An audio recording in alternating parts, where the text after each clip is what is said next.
کئی عورتوں کو دیکھا چاہتی ہیں کہ جی ہم تو عورتیں ہیں، گھر میں رہتی ہیں، بڑی تمنا ہے ہمیں شہادت کا رتبہ ملے.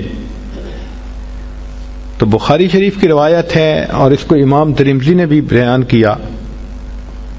بریدہ رضی اللہ عنہ کہتے ہیں کہ جو شخص صبح کو یہ دعا ایک مرتبہ پڑھے اسی دن مرا تو شہید، اور رات کو پڑھے اس رات میں فوت ہوا تو اللہ تعالیٰ اس کا نام شہیدوں کی فہرست میں شامل فرمائیں گے. وہ ہے سید الاستغفار. اللہم انت ربی لا الہ الا انت خلقتنی وانا عبدک وانا علی عہدک ووعدک ما استطعت اعوذ بک من شر ما صنعت ابوء بنعمتک علی وابوء بذنبی فاغفر لی فإنہ لا یغفر الذنوب الا انت. ایک مرتبہ دن میں پڑھ لیں، اگر دن میں موت آ گئی تو شہید. ایک مرتبہ رات میں پڑھ لیں، اگر اس رات میں موت آ گئی تو بھی شہادت کا رتبہ نصیب ہوگا. ابو داؤد شریف کی روایت ہے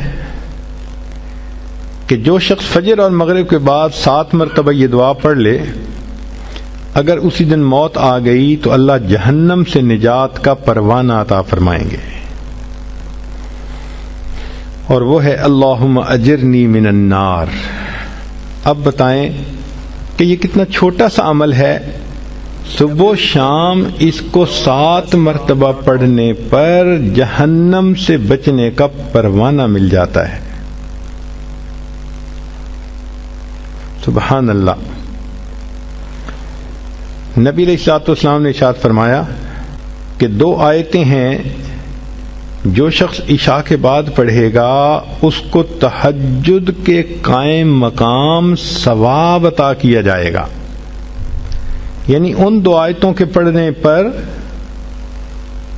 اللہ تعالیٰ اس کو ایسا ثواب دیں گے جیسے کہ اس نے تہجد کی نماز پڑھی ہے.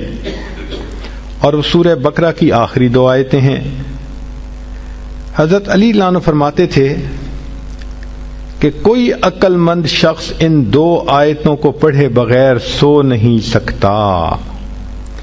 ہم اگر پڑھے بغیر سوتے رہے تو علی رضی اللہ عنہ کے نزدیک تو ہم بے عقل انسان ہیں.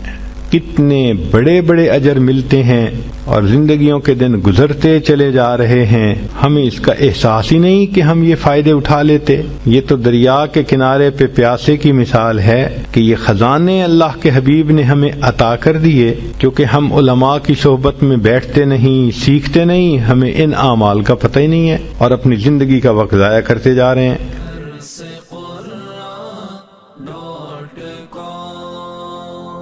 www.darsequran.com